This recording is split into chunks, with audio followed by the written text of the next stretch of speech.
Hello,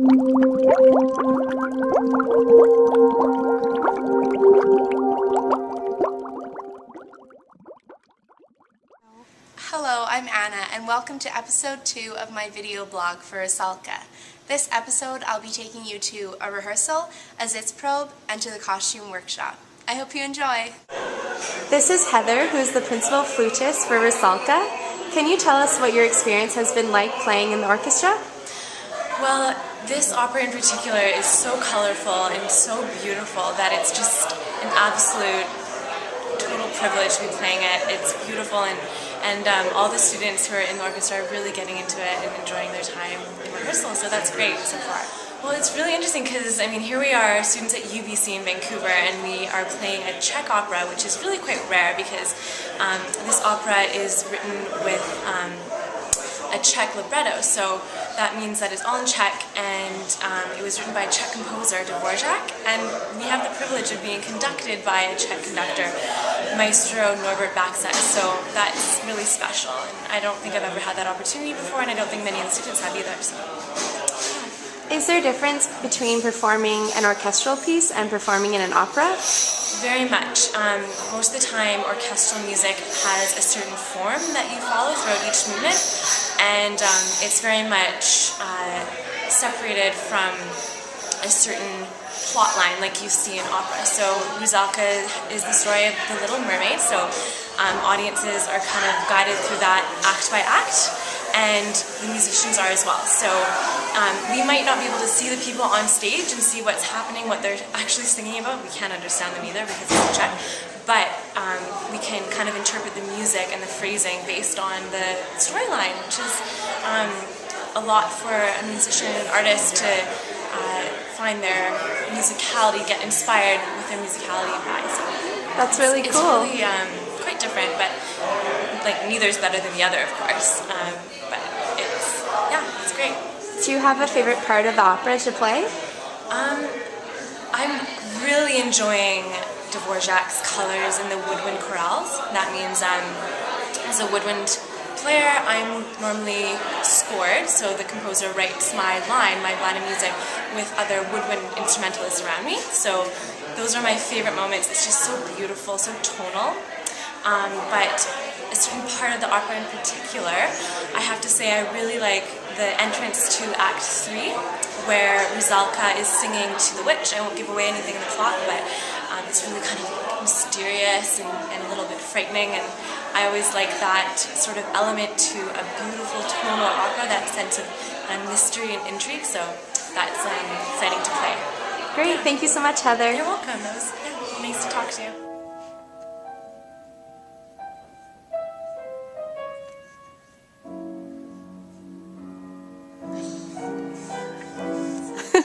I'm here with Inez in the costume shop. Can you tell us what your inspiration for the costumes for Rusalka is? Water, first of all. Water and earth.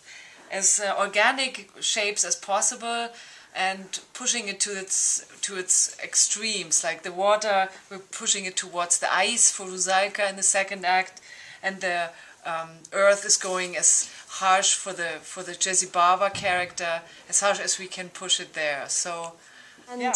When did you start designing the costumes, and when did they begin to be sewn? I started with the drawings last summer, so this is like more than half a year ago, but since then many things changed, and we're all, of course, always adjusting to what we can find in the stock and what the budget is saying, so they were adjusted accordingly. Is there a certain time period that you've set the opera in? Not really. The good thing in fairy tales is that you can place them in any period, so we mixed a little bit. It has a slight Spanish influence, it has a very folky influence, a little bit of Rococo, and the rest is fantasy. The fantasy connects it all. Thank you very much. Thank you, Anna.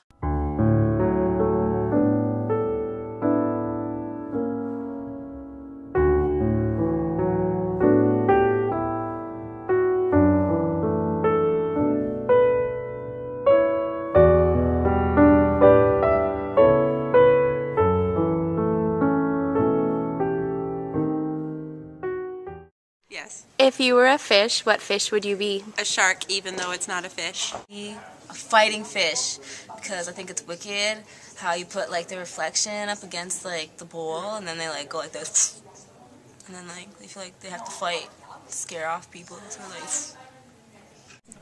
Dory from Finding Nemo. Clownfish. What kind of fish is flounder? I'd be a flounder He's fish. a cuttlefish? Cuttlefish. I'd be a cuttlefish. I'm here with Colette, and can you tell us what you do as a stage manager? Sure.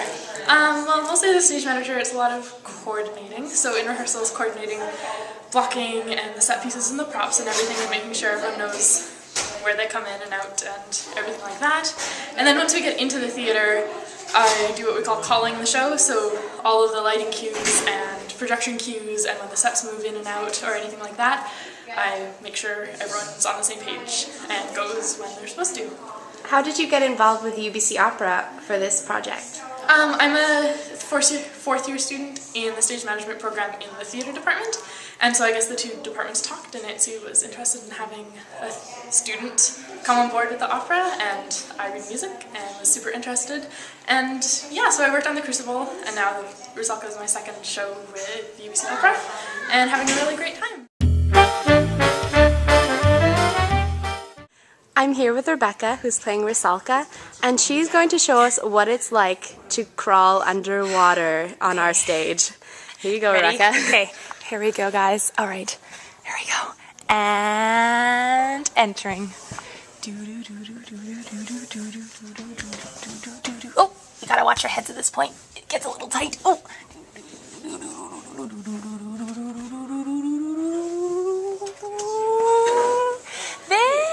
If you were turned into a fish, how would you react? Probably like this. Like physically? Should I demonstrate this? Oh gosh, I hope I don't embarrass myself. Oh no, that's a chicken. I got my animals all mixed up. I think it'd be pretty awesome as long as I was in water. a fish, it'd be pretty cool, yeah.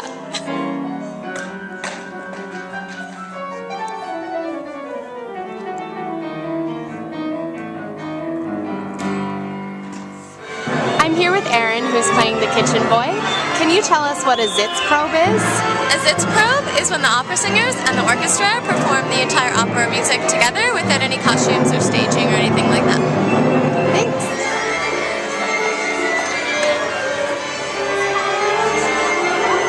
I'm here with Daniel, who's one of our stage managers.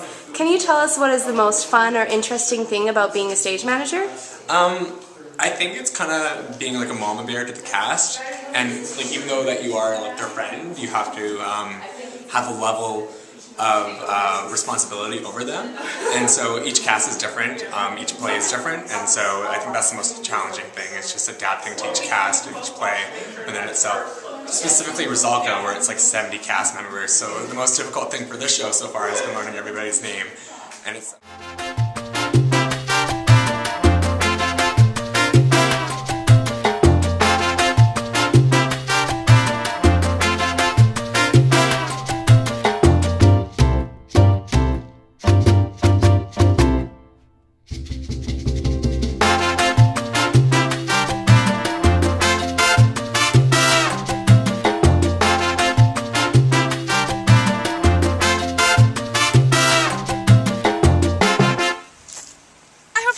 Episode 2.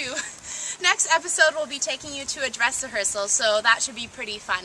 If you have any questions you'd like me to ask someone, please comment on Facebook, YouTube, or the blog. Rusalka is running February 9th to 12th at the Chan Center, so I hope to see you there. Bye!